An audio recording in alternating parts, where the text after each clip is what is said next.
긴급 속보입니다. 이제는 당신이 은행에서 돈을 찾는 방법이 완전히 달라졌습니다. 예전처럼 그냥 통장에서 현금을 인출하는 일, 그게 당신의 재산을 위험에 빠뜨릴 수 있는 시대가 되었습니다. 지난주에 한 어르신이 저를 찾아오셨습니다.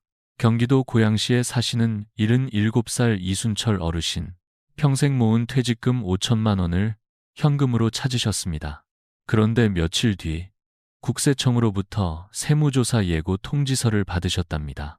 내 돈인데 왜 조사를 받는 건가요? 눈시울을 붉히며 하신 그 말이 아직도 마음에서 떠나지 않습니다. 여러분, 이건 남의 이야기가 아닙니다. 이 영상을 보고 계신 당신, 그리고 당신의 부모님, 형제, 친구분들 모두 해당될 수 있는 이야기입니다. 특히 60대 이상 어르신들은 더욱 주의하셔야 합니다. 왜냐하면 디지털 기기나 최신 제도에 익숙하지 않으신 분들이 많기 때문입니다. 저는 오늘 여러분이 피땀 흘려 모은 소중한 돈을 한 푼도 억울하게 세금으로 잃지 않도록 2025년부터 달라진 제도와 위험한 행동, 그리고 반드시 실천해야 할 안전한 방법을 하나하나 알려드리겠습니다. 이 영상을 끝까지 보시면 절대 세금 폭탄 맞지 않고 당당하게 내 돈을 지키는 법을 분명히 알게 되실 겁니다. 지금부터 저와 함께 천천히 그리고 확실하게 알아보시죠. 그럼 실제로 어떤 일들이 벌어지고 있는지 제가 만난 어르신들의 사례를 통해 좀 더 자세히 알려드리겠습니다. 먼저 인천에 사시는 63살 김영수 어르신의 이야기입니다. 이분은 자영업을 오래 하시다가 몇 년 전 은퇴하셨고 30년 동안 모아온 돈 8천만 원을 통장에 고스란히 넣어두셨습니다. 그러던 중 손자의 결혼식이 잡히면서 경조사 비용으로 3천만 원을 현금으로 인출하셨습니다. 문제는 3달 후에 벌어졌습니다. 국세청으로부터 소득 출처를 증명하라는 연락을 받으신 겁니다. 이건 내가 평생 모은 돈입니다. 그렇게 말씀하셨지만 증빙할 수 있는 자료가 부족해서 결국 추징금 450만 원을 납부해야 했습니다. 다음은 부산에 사시는 71살 방정호 어르신의 사례입니다. 건강이 악화되어 병원비로 매달 500만 원씩 6달 동안 총 3천만 원을 현금으로 찾으셨습니다. 그런데 본인도 모르는 사이 이 거래 정보가 금융정보분석원에 자동 보고되었고 결국 의심 거래로 분류되어 조사를 받게 되었습니다. 그냥 병원비로 내 돈을 찾았을 뿐인데요. 어르신의 당황한 목소리가 아직도 생생합니다. 마지막으로 제주도에 사시는 69살 이정순 어르신. 남편분이 돌아가신 후 보험금 1억 원을 수령하셨는데 은행 직원의 권유로 5천만 원을 현금으로 인출하셨습니다. 그리고 2달 후 자금 세탁 의심으로 세무조사 통지서를 받으셨습니다.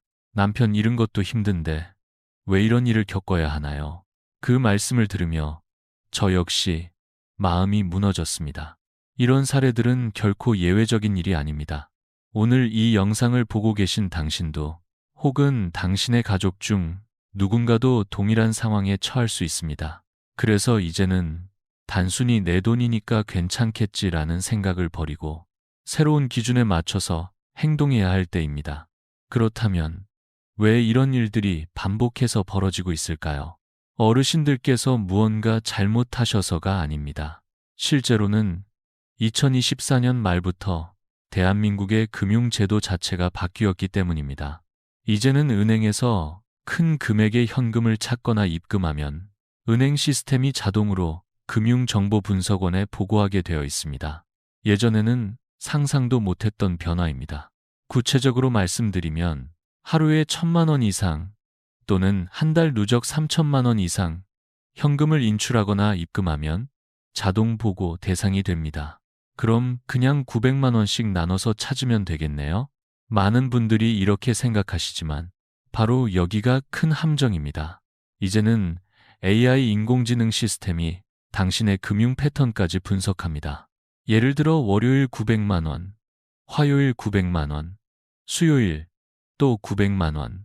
이런 방식으로 반복되면 이 사람은 규제를 피하기 위해 일부러 나눠서 돈을 찾는구나 하고 판단하는 것입니다. 쉽게 말씀드리자면 건강검진 받을 때 피검사 수치가 이상하면 정밀 검사를 받게 되듯이 이제 현금 거래도 정밀 분석 대상이 된 것입니다. 조금이라도 이상하거나 평소와 다른 패턴이 발견되면 국세청의 자동 조사 대상자로 분류되는 구조입니다. 그리고 더 무서운 건 조사 대상이 되면 국세청이 증명하는 것이 아니라 당신이 스스로 돈의 출처를 입증해야 한다는 점입니다. 10년 전 급여 명세서, 20년 전 통장 내역, 과연 지금 가지고 계신가요? 이렇게 의도하지 않았더라도 증명이 부족하면 세금을 물게 되는 시대가 이미 도래했습니다. 그러니 지금부터라도 우리는 이 새로운 시스템을 정확히 이해하고 그에 맞는 현명한 대응을 준비해야만 합니다. 방금 말씀드린 것처럼 이제는 단순한 현금 거래도 조심스럽게 접근해야 합니다. 특히 아래 소개해드릴 7가지 행동, 이 중 하나라도 해당된다면 지금부터는 반드시 바꿔야 합니다. 이 행동들이 바로 세금 폭탄을 불러오는 지름길이기 때문입니다. 첫 번째, 큰 금액을 한 번에 현금으로 찾는 행동입니다. 예를 들어 손자 결혼 자금으로 5천만 원이 필요해. 은행에 가서 한꺼번에 인출하면 그 즉시 현금 사용 사유서를 작성해야 하고 모든 정보가 보고됩니다. 이후 실제 결혼식에 사용되었는지까지 추적 조사될 수 있습니다. 두 번째, 여러 번 나눠서 찾으면 괜찮다는 생각. 이게 오히려 더 위험합니다. 이틀 연속 900만 원씩 찾으셨다고요? AI는 그걸 다 보고 분산 거래로 분류합니다. 규칙적으로 나눈 패턴은 의도적인 회피로 간주되기 쉽습니다. 세 번째, 가족 명의로 나눠 찾는 행위입니다. 배우자, 자녀, 며느리 명의로 각각 돈을 인출하면 이건 차명거래다라는 판단을 받습니다. 심한 경우 벌금 수천만 원 더하기 형사처벌까지 가능합니다. 네 번째, 현금을 집 금고에 보관하는 습관입니다. 은행을 못 믿겠다고 금고에 현금을 넣어두셨다고요? 나중에 그 돈으로 뭔가 구입하시면 이 돈 어디서 났느냐는 질문을 받게 됩니다. 출처를 증명할 수 없는 돈은 탈세로 의심받습니다. 다섯 번째, 현금으로 해외 송금하는 경우입니다. 요즘 자녀분 유학비, 생활비 보내시려는 어르신들 많으시죠? 그런데 환전소에서 바로 송금하시면 그 자리에서 자금 세탁 의심 대상이 됩니다. 여섯 번째, 평소 거래하지 않던 은행에서 돈을 찾는 행동입니다. 서울에서 주로 거래하시던 분이 갑자기 부산 지점에서 큰 돈을 찾으시면 왜 저기서 찾지? 라는 이상 거래 플래그가 뜹니다. 일곱 번째, 은행 직원 말만 믿는 행동입니다. 괜찮다고 하던데요. 문제가 생기면 직원은 책임지지 않습니다. 당신이 모든 법적 책임을 지게 됩니다. 이처럼 아무렇지 않게 해왔던 행동들이 이제는 조심하지 않으면 큰 문제로 번질 수 있습니다. 그러니 지금부터는 무심코 하던 습관들부터 바꾸는 것이 당신의 재산을 지키는 첫걸음입니다. 그렇다면 이런 위험한 상황을 피하려면 어떻게 해야 할까요? 두려움만 갖고 있을 것이 아니라 현명하게 대처할 수 있는 방법을 미리 알고 실천하는 것이 더 중요합니다. 지금부터는 제가 세무사, 금융 전문가들과 상담하면서 정리한 가장 안전한 5가지 방법을 알려드리겠습니다. 첫 번째, 현금의 사용 목적을 미리 명확히 준비하세요. 예를 들어 집 수리비로 사용할 예정이라면 공사 견적서, 업체 정보가 포함된 서류를 미리 준비해 두는 겁니다. 병원비가 필요하시면 진단서, 입원 확인서 같은 자료도 챙기세요. 이런 서류들이 바로 당신을 지켜주는 방패가 됩니다. 두 번째, 은행 창구에서 당당하게 설명하세요. 괜히 숨기려 하면 오히려 더 의심받습니다. 직원이 무슨 용도로 찾으시나요? 라고 묻는다면 병원비입니다. 여기 진단서 있습니다. 결혼 자금입니다. 청첩장 보여드릴까요? 이렇게 분명하게 말씀하시는 것이 좋습니다. 그리고 가능하다면 휴대폰으로 상담 내용을 녹음해 두는 것도 좋은 방법입니다. 세 번째, 가능하면 계좌이체를 활용하세요. 현금으로만 받는 업체라 어쩔 수 없어요라고 하시는데 그 업체가 세금 회피를 목적으로 하는 경우가 많습니다. 계좌이체는 거래 내역이 명확하게 남고 혹시 문제가 생겨도 법적 보호를 받을 수 있는 가장 확실한 방법입니다. 네 번째, 인출 금액을 자연스럽게 분산하세요. 앞서 말씀드렸듯이 규칙적인 나눔은 오히려 의심을 받습니다. 하지만 필요할 때마다 금액과 사유가 다르게 인출하시는 것은 자연스럽습니다. 예, 이번 주 500만 원, 다음 달 0만 원, 그리고 생활비, 병원비 등 다양한 이유가 있으면 문제 없습니다. 다섯 번째, 모든 거래 내역을 사진으로 기록하세요.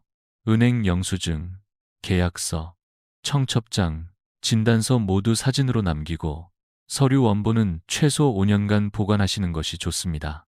휴대폰 갤러리에 날짜별로 정리해 두시면 나중에 어떤 일이 생기더라도 증명하기가 훨씬 쉬워집니다. 이 5가지만 기억하고 실천하신다면 불필요한 세무조사나 억울한 세금 문제에서 당신의 재산을 안전하게 지킬 수 있습니다. 지금까지는 일반적인 현금 인출 상황에서 주의해야 할 점들을 알려드렸습니다. 하지만 인생을 살다 보면 평소와는 다른 특수한 상황들이 생기기 마련입니다. 이럴 때는 훨씬 더 신중하게 행동하셔야 합니다. 지금부터 말씀드리는 5가지 상황은 실제 상담 사례에서 자주 등장하는 경우들입니다. 첫 번째, 상속받은 돈을 현금으로 찾을 때입니다. 부모님이나 배우자가 돌아가신 후 유산을 받으셨다면 무조건 바로 인출하지 마시고 상속세 신고가 완료될 때까지 통장에 그대로 두셔야 합니다. 급하게 쓸 일이 생기셨다면 다른 계좌에서 먼저 쓰시고 나중에 상속금으로 갚는 방식이 안전합니다. 두 번째, 보험금을 현금으로 인출할 때입니다. 암 진단을 받거나 사고로 인해 보험금을 수령하신 경우 이 돈은 대부분 비과세입니다. 하지만 금액이 크고 인출 후 사용 내역이 불분명하면 보험 사기 여부를 확인하기 위한 조사가 자동으로 진행됩니다. 따라서 받은 보험금은 당장 쓰지 마시고 3개월 이상 통장에 그대로 두셨다가 필요할 때마다 용도에 맞게 나눠서 사용하시는 것이 좋습니다. 세 번째, 부동산을 팔고 받은 돈을 인출할 때입니다. 예를 들어 3억 원짜리 집을 팔고 2억 5천만 원을 갑자기 현금으로 찾으시면 실거래가 조작하려는 게 아닌가? 하고 바로 의심됩니다. 부동산 관련 금액은 반드시 계좌이체로만 처리하세요. 네 번째, 자녀에게 돈을 줄 때입니다. 결혼자금이나 창업자금 등 어떤 이유로든 자녀에게 큰 돈을 주실 땐 그게 곧 증여로 간주됩니다. 10년 동안 5천만 원을 초과하면 증여세 대상이 됩니다. 몰래 현금으로 주시면 다 걸립니다. 따라서 자녀에게 줄 돈은 차용증을 작성하거나 증여세를 정식 신고하는 것이 좋습니다. 다섯 번째, 해외에서 돈이 들어올 때입니다. 해외 유학 중인 자녀가 생활비를 보내줬거나 외국에서 투자 수익이 생긴 경우 이 돈을 받자마자 현금으로 인출하면 자금 세탁 의심 1순위입니다. 해외에서 들어온 돈은 6개월 이상은 그대로 보관하시고 용도가 명확할 때만 사용하세요. 이처럼 특수한 상황에서는 평소보다 10배는 더 신중하게 접근하셔야 합니다. 혹시 지금 이런 상황에 계시다면 혼자 판단하지 마시고 반드시 전문가와 상담하시길 권합니다. 몇만 원 아끼려다 수천만 원을 잃을 수도 있습니다. 지금까지 말씀드린 다양한 주의 사항들을 들으시면서 혹시 이런 생각이 드셨을 수도 있습니다. 아, 나도 이미 그렇게 했는데 어떡하지? 벌써 현금으로 큰 돈을 찾았는데 이제 와서 어쩌죠? 괜찮습니다. 이미 벌어진 일이라 해도 지금부터 올바르게 대처하면 충분히 해결할 수 있습니다. 무엇보다 중요한 건 숨기지 않고 정확히 대응하는 자세입니다. 첫 번째, 절대 숨기려고 하지 마세요. 이미 기록은 남아 있습니다. 국세청은 언제, 어디서, 얼마를 인출했는지 모두 알고 있습니다. 그걸 숨기려 하거나 다른 사람 명의로 돌리면 단순 실수가 아닌 범죄로 판단될 수 있습니다. 숨기면 가산세가 붙고 형사처벌까지 갈 수 있습니다. 두 번째, 지금 당장 증빙 자료를 정리하세요. 생활비로 쓰셨다면 카드 내역, 병원비로 쓰셨다면 진료비, 영수증, 경조사로 쓰셨다면 청첩장이나 부고장, 무엇이든 지금부터라도 최대한 모아두세요. 업체에 연락해 다시 영수증을 요청하는 것도 좋은 방법입니다. 세 번째, 필요하다면 자진 신고도 고려하세요. 국세청이 먼저 조사에 나서기 전에 본인이 먼저 신고하면 가산세가 대폭 줄어듭니다. 조사가 먼저 시작되면 가산세 40%, 자진 신고하면 10% 정도로 줄어드는 경우도 있습니다. 네 번째, 혼자 해결하려 하지 말고 전문가의 도움을 받으세요. 세무사와 상담하면 훨씬 정확하고 안전한 길을 안내받을 수 있습니다.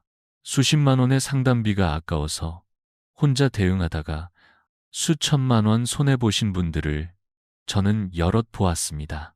마지막으로 절대 같은 실수를 반복하지 마세요. 한 번 의심을 받은 분은 시스템상 계속 모니터링 대상이 됩니다. 이번 기회에 꼭 배우고 앞으로는 안전한 방법으로 내 돈을 지키는 습관을 들이시길 바랍니다.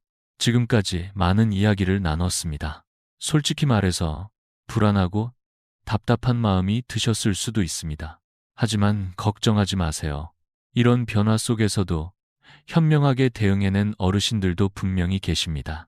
이제는 그분들의 이야기를 통해 희망과 용기를 함께 나누고자 합니다. 첫 번째 이야기. 74살 김명자 할머니는 남편이 돌아가신 후 보험금 1억 2천만 원을 수령하셨습니다. 평생 돈 관리는 남편이 도맡아 하셨기에 처음엔 막막하고 겁도 나셨답니다. 하지만 동사무소 무료 상담을 통해 세무사를 소개받았고 모든 과정을 계획적으로 준비하셨습니다. 결과적으로 세무조사 없이 자녀들에게 부담 주지 않는 안정된 노후를 보내고 계십니다. 두 번째 이야기. 68살 방진수 할아버지는 퇴직금 8천만 원을 현금으로 찾으셨다가 세무조사 통보를 받았습니다. 패닉 상태였지만 자녀의 설득으로 세무사를 만나 3개월 동안 증빙 자료를 모으셨습니다. 그 결과 원래 500만 원이던 추징금이 200만 원으로 줄어들며 무사히 마무리되었고 할아버지는 제게 전화로 이렇게 말씀하셨습니다. 박사님 영상 덕분에 살았습니다. 세 번째 이야기. 71살 김정환 어르신은 손자 결혼 자금 5천만 원을 준비하며 제 영상을 미리 보고 모든 서류를 정리해 은행 상담부터 계좌이체로 철저히 처리하셨습니다. 세무조사도 없었고 주변 어르신들께 요즘은 공부 안 하면 큰일 나라며 적극적으로 정보도 공유하고 계십니다. 이처럼 이분들은 당신과 똑같은 평범한 어르신들입니다. 차이점이 있다면 포기하지 않고 배우고 대응했다는 것뿐입니다. 이제 여러분도 아셨습니다. 어떤 점을 조심해야 하고 어떻게 준비해야 하는지 이제는 걱정보다는 자신감을 가지실 시간입니다. 오늘 영상이 조금이라도 도움이 되셨다면 꼭 주변 분들께도 이 내용을 공유해 주세요. 여러분의 배우자, 형제, 친구, 이웃 어르신들 중 이 정보를 몰라서 억울한 세금을 낼 뻔한 분들이 많습니다. 그리고 부탁드립니다. 구독과 좋아요, 그리고 알림 설정까지 해두시면 제가 앞으로 준비할 더 많은 유익한 정보들을 가장 먼저 받아보실 수 있습니다. 마지막으로 한 말씀 더 드리겠습니다. 우리는 평생 성실하게 살아오셨습니다. 그 삶이 헛되지 않도록 배우고 준비하고 당당하게 지켜나가시길 바랍니다. 당신의 돈은 당신의 권리입니다.